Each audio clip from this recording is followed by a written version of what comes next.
सर्दियां जा चुकी हैं। अगर आपने इस विंटर आर्क को वेस्ट कर दिया और अपनी लाइफ में कुछ भी ढंग का उखाड़ नहीं पाए, तो गर्मियों के अगले 90 दिन सबसे इम्पोर्टेंट होने वाले हैं। ये डिसाइड करेंगे कि आप इस साल फोड़ोगे या वही घिसी पिटी रिग्रेट वाली लाइफ जीते रहोगे जो हर साल जीते आ रहे थे। क्योंकि ये है summer arc, the ultimate self improvement challenge, जहाँ आधे लोग एग्जाम से फ्री होंगे, गर्मियों की छुट्टियां एंजॉय करेंगे, रेस्ट करेंगे और आप इस टाइम अपना सबसे पावरफुल वर्जन बनोगे। देखो, एक चीज होती है जिसे कहते हैं द बेयर प्रिंसिपल। एक बात बताओ, अगर एक भालू और एक शेर में फाइट हो जाए तो कौन जीतेगा? अब आप में से ज्यादातर लोग सोचेंगे शेर ही जीतेगा, क्योंकि वो जंगल का राजा है, सबसे पावरफुल, सबसे अग्रेसिव, सबसे ज्यादा एक्टिव। बट रियलिटी में स्टैटिस्टिकली देखें तो जीत भालू की होती है, और इसका रीजन सिर्फ एक है, प्रिपरेशन। भालू पूरी गर्मियां बस सर्वाइव नहीं करता, वो प्रिपेयर करता है, वो ज्यादा खाता है, अपनी स्ट्रेंथ बिल्ड करता है और एनर्जी स्टोर करता है, क्योंकि उसे पता होता है कि विंटर्स आने वाले हैं। और जब विंटर्स आते हैं, जब जंगल में खाना ढूंढना मुश्किल हो जाता है, कई जानवर सर्वाइव भी नहीं कर पाते, जब बाकी सब अपनी जिंदगी और मौत के बीच जूझ रहे होते हैं, भालू आराम से पूरी सर्दियां सो रहा होता है, क्योंकि उसने समर्स में पूरे साल भर का कोटा पूरा कर लिया था। इसी को कहते हैं द बेयर प्रिंसिपल। नेचर का रूल सिंपल है, जो सही सीजन में प्रिपेयर करता है वही बाद में डोमिनेट करता है। लेकिन ह्यूमंस ने क्या किया? ह्यूमन नेचर ने इस रूल को उल्टा कर दिया। जब प्रिपेयर करने का सीजन आता है, हम चिल करते हैं, और जब लाइफ टफ हो जाती है तब बोलते हैं काश मैंने थोड़ा पहले शुरू कर दिया होता।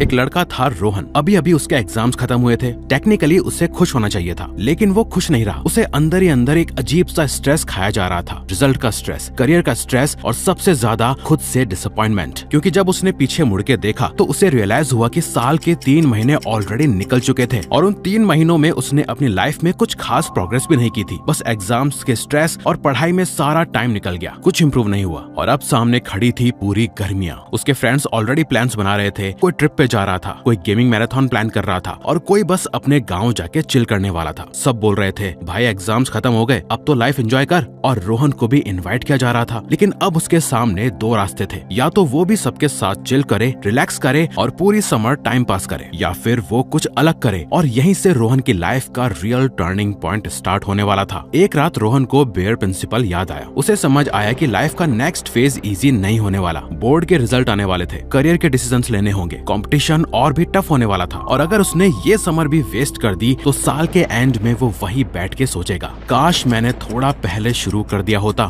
और बस वही मोमेंट था जब उसने एक मेंटल स्विच करा। उसने डिसाइड किया कि ये समर बाकी लोगों की तरह सिर्फ हॉलिडेज नहीं होंगी, ये उसके लिए प्रिपरेशन सीजन होगा। जब दुनिया रेस्ट करेगी वो प्रिपेयर करेगा, जब लोग चिल करेंगे वो बिल्ड करेगा। और इसी डिसीजन के साथ रोहन ने स्टार्ट किया अपना समर आर्क। अगले 90 दिन वो अपनी लाइफ को एक नए सिस्टम पर चलाने वाला था। उसने अपने लिए 5 रूल्स बनाए। ये किसी नॉर्मल यूट्यूब वीडियो से उठाए हुए रूल्स नहीं थे कि कोल्ड शावर करो, मेडिटेशन करो, ये सब नहीं। ये वो गोल्डन स्टेप्स थे जो उसकी लाइफ को कंप्लीटली बदल के रखने वाले थे। Summer arc rules, the villain era audit.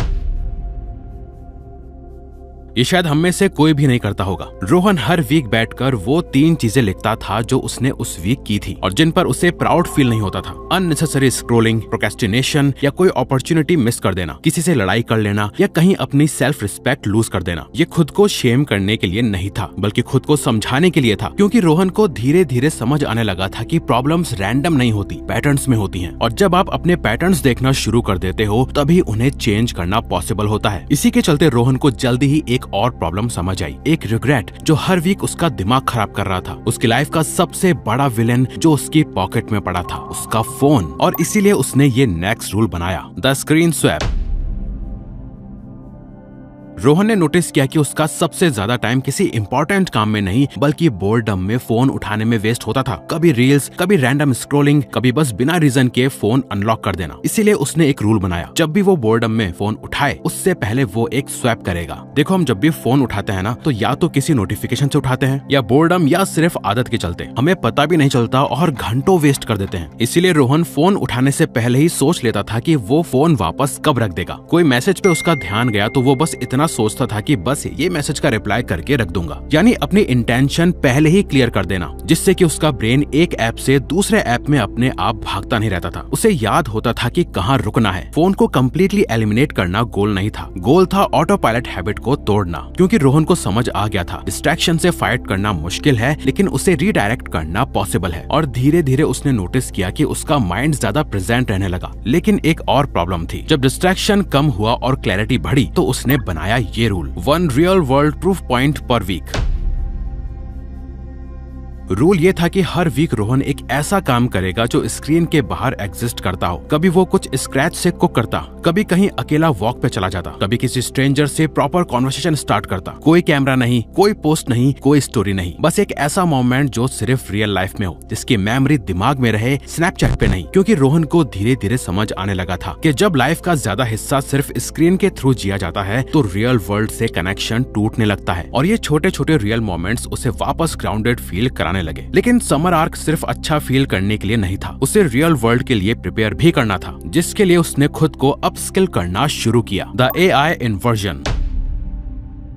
ज्यादातर लोग AI को यूज करते हैं काम जल्दी खत्म करने के लिए, असाइनमेंट लिखवा लो, आंसर जनरेट करवा लो, प्रॉब्लम सॉल्व करवा लो। लेकिन रोहन ने एक अलग अप्रोच ली, उसने इसे नाम दिया AI इन्वर्जन। रूल सिंपल था, हर दिन एक बार AI को यूज करो, सोच कम करने के लिए नहीं, सोच और ज्यादा करने के लिए। वो AI से पूछता था, मेरे प्लान का सबसे वीक पार्ट क्या है, मैं किस चीज में गलत हो सकता हूँ, इस प्रॉब्लम को दूसरे एंगल से कैसे देखा जा सकता है। अब इससे एक इंटरेस्टिंग चीज होने लगी, AI उसके लिए शॉर्टकट नहीं बना, बल्कि थिंकिंग पार्टनर बन गया, और धीरे धीरे रोहन की क्लैरिटी और डिसीजन मेकिंग बेटर होने लगी। लेकिन लाइफ सिर्फ थिंकिंग और हैबिट से नहीं चलती, और न ही सिर्फ AI आपको लाइफ में रियलिटी गाइडेंस दे सकता है। इसीलिए अगर आप ये समर आर्क सीरियसली ट्रांसफॉर्मेशन सच में चाहते हो, तो हमने एक 5 दिन का self mastery pro program design किया है। इसमें एग्जैक्टली वही चीजें हैं जो रोहन ने अपने अंदर बिल्ड की, mind control, time management, habit discipline और एक पर्सनल OS जो आपकी लाइफ एक प्लान सिस्टम से चलाएगा। कोई मोटिवेशन नहीं, सिर्फ एक्शन प्लान। लिंक डिस्क्रिप्शन में है, जहां से आप इसे ज्वाइन कर सकते हो। लेकिन इसी के साथ नेक्स्ट चीज आती है, the broke but building money move.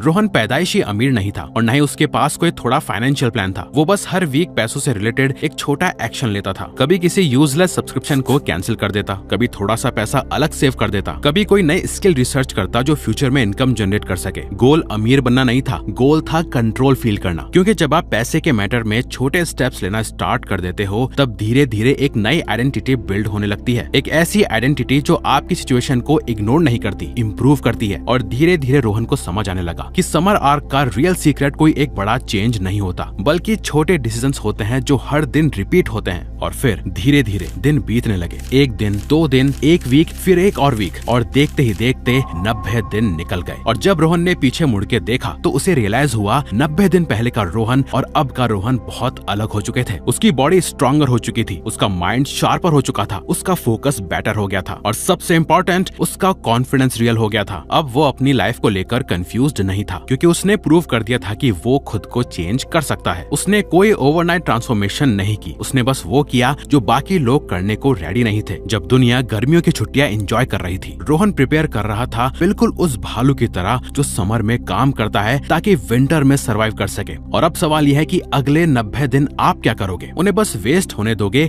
या उन्हें अपनी लाइफ का टर्निंग पॉइंट बनाओगे? क्योंकि समर आर्क का रूल सिंपल है, शट अप एंड विन, और एक ऐसा प्रूवन सिस्टम फॉलो करना जो सच में ट्रांसफॉर्मिंग हो। तो अगर आप समर आर्क को वेस्ट नहीं करना चाहते तो डिस्क्रिप्शन में हमारे सेल्फ मास्टरी प्रो प्रोग्राम को ज्वाइन करो, और एक कंप्लीट सिस्टम जो आपके माइंड, टाइम और हैबिट्स को रिवायर कर दे। क्योंकि भालू अकेले प्रिपेयर नहीं करता, उसके पास नेचर का सिस्टम होता है, और आपके पास ये प्रोग्राम है। तो अगर आपको ये वीडियो अच्छी लगी तो वीडियो को लाइक और चैनल को सब्सक्राइब करके हमें सपोर्ट करो, और बेल नोटिफिकेशन ऑन कर लीजिएगा ताकि आप आने वाली वीडियोस मिस न कर